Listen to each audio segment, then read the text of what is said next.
பொண்டாட்டி, I love you.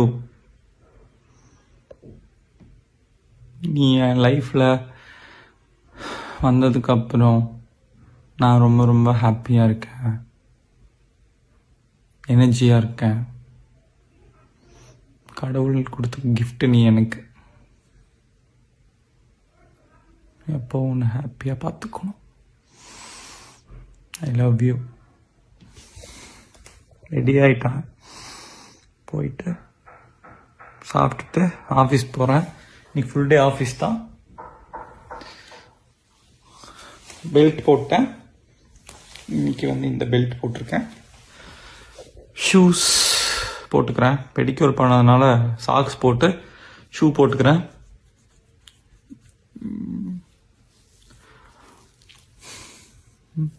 Love you. சீக்கிரம் வந்துடு. Miss you. டாட்டா. நீங்கள் பார்த்த இந்த வீடியோ தான் சோஷியல் மீடியா ஃபுல்லாக வந்து பயங்கரமாக ட்ரெண்ட் ஆகிட்டு இருக்கு. ஜாய் கிறிசல்டா இப்போ ரீசெண்டாக ஒரு வீடியோ வந்து ரிலீஸ் பண்ணியிருக்காங்க. அந்த வீடியோவில் பார்த்தீங்கன்னா மாதம்பட்டி ரங்கராஜ் நீங்கள் பார்த்த விஷயங்கள் எல்லாமே பேசியிருக்காரு.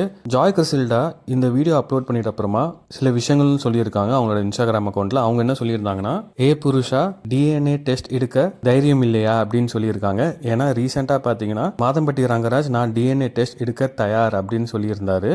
அதுக்கப்புறம் பார்த்தீங்கன்னா இது வரைக்கும் டிஎன்ஏ டெஸ்ட் எடுக்கல. ஸோ அதை மீன் பண்ணுற மாதிரி தான் இதை போட்டிருக்காங்க ஜாய் கிறிசல்டா. அண்ட் அதுவும் தாண்டி மாதம்பட்டி ரங்கராஜ் என்ன சொல்லியிருந்தாருன்னா, டிஎன்ஏ டெஸ்ட்ல அந்த குழந்தை என்னது தான் அப்படின்னு ப்ரூவ் ஆயிடுச்சுன்னா அந்த குழந்தைய ஃபுல்லாக நான் டேக் கேர் பண்ணிக்கிறேன், அந்த குழந்தையோட ஃபுல் செலவு நானே ஏற்றுக்கிறேன் அப்படின்னு மாதம்பட்டி ரங்கராஜ் சொல்லியிருந்தாரு. ஆனால் இது வரைக்கும் டிஎன்ஏ டெஸ்ட் எடுக்கல அப்படின்னு சொல்றாங்க. அதை தான் ஜாய் கிறிசல்டா இப்போ சொல்லியிருக்காங்க. ஸோ நீங்கள் எப்படி நினைக்கிறீங்க அப்படின்னு கான்பாக்ஸ் கான் பண்ணி வீடியோ லைக் பண்ணுங்க, ஷேர் பண்ணுங்க, மறக்காம வீட்டாக சப்ஸ்கிரைப் பண்ணிட்டு அப்படி இந்த பெல் ஐக்கனையும் கிளிக் பண்ணுங்க.